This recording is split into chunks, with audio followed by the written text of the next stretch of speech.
Are you sick of people that keep on rushing you and you just want to go late game? Then be sure to watch this video because I am going to explain how to get rid of those rushing people. So what is up?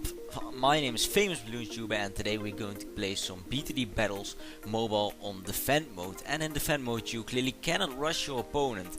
And I actually have one of the best strategies in my opinion, by the way. There can be better strategies, however I can argue that this is truly the best, except the engineer then. But how do you get better at defend mode and how do you get into late game in defend mode? Because in my opinion it can be fun in some way. First of all, you have to learn that you have to sacrifice your lives for economy. You don't want to keep those 150 lives, and as you saw, my opponent and I leaked the first round and went for the 1000 economy boost, because that's something you always want to do.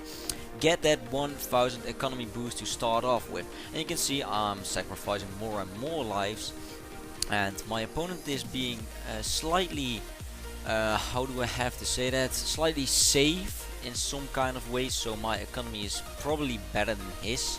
So my tips to get better at defend mode: first of all, be sure to start off with that 1000 economy boost and buy that 1000 economy boost as much as you're able to do, because it's definitely the best. And just keep on buying the highest possible what's it called, economy boost.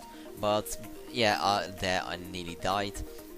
But also, when you have extra monies, keep on spending it on $50 boost and on $300 boost, because I'm doing it right now, and I can keep on waiting for the 1000 boost, but that will also hurt my economy. For example, if you play assault mode, why not keep on sending red balloons instead of sending them all? And right now I'm preparing for my late game strategy.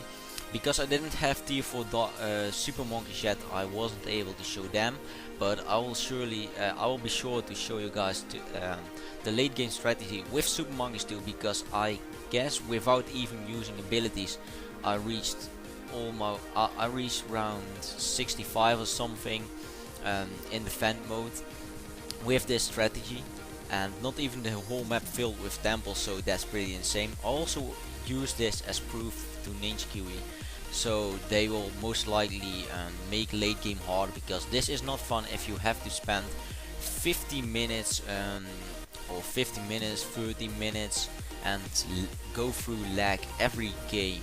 So you can see I'm just placing down my ninjas as late game setup. I'm trying to fit as many as possible, and this is I'm just going to spoil it, but this ending was pretty sick, pretty close in my opinion.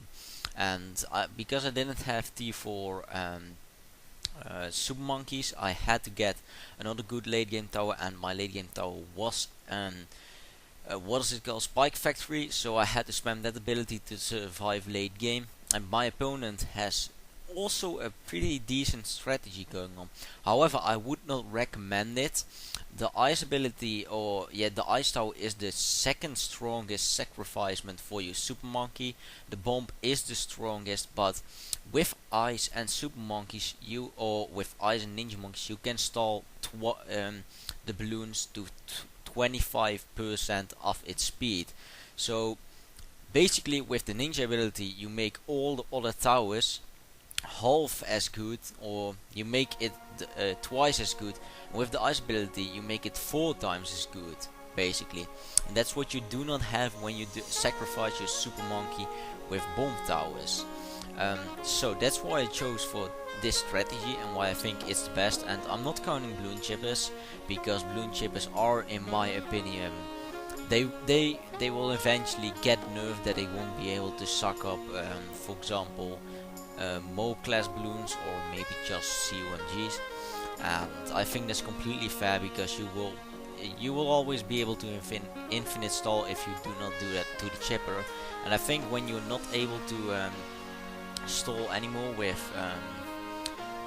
stall COMGs with your balloon chipper, then I don't think it will be useful, because the farm balloon chipper dart monkey strategy, dart monkeys won't do enough damage to COMGs to get them down to BFBs, so the balloon chipper won't be effective anymore.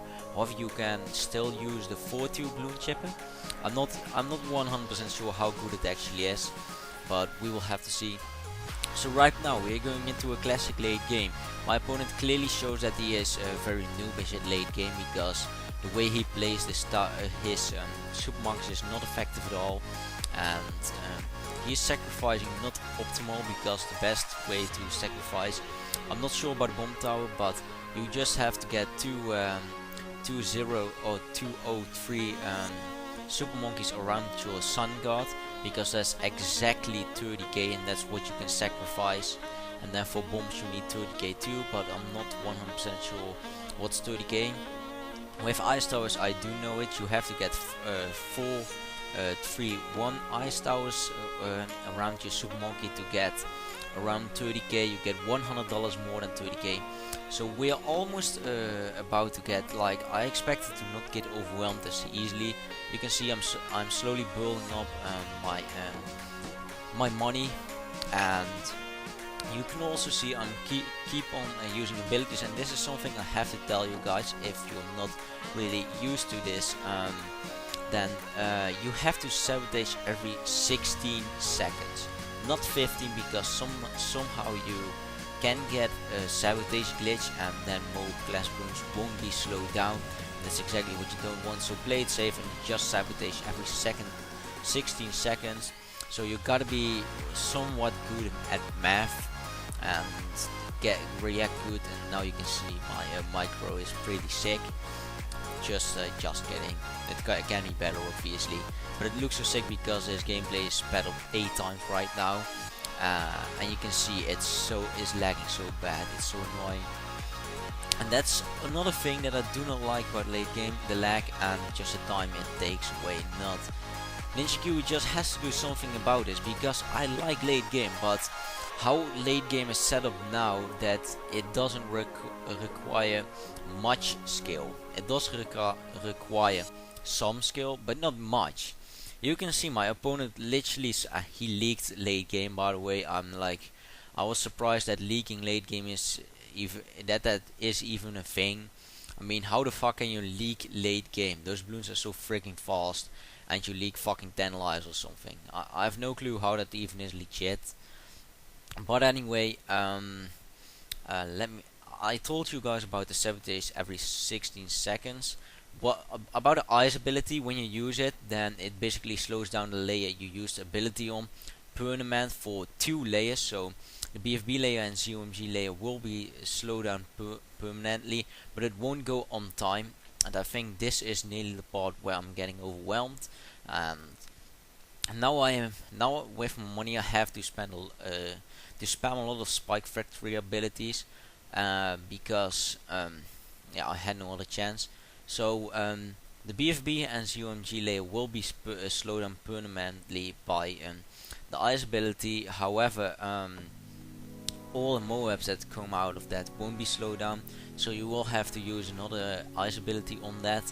But right now I'm almost getting overwhelmed, and at this part of the game I was like, okay, I should be giving up. My opponent just won this game. I will just be spamming abilities to probably lag him out, because his device already lagged so badly that I thought maybe I can lag him out like you can do on Flash. That would be very helpful. So soon you will see me sending a lot of balloon issues to make space. There we go.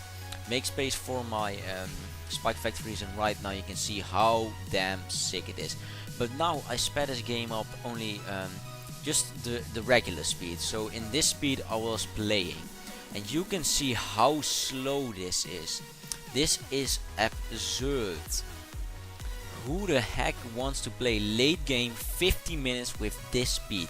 It's not even like it's not exciting at all. Okay, maybe because I was microing, but look at my opponent's defense. All he was doing was clicking on the assassin button when they come back. That is not. How do you even enjoy that way of going late game? I mean, true, I have a strategy with only temples too.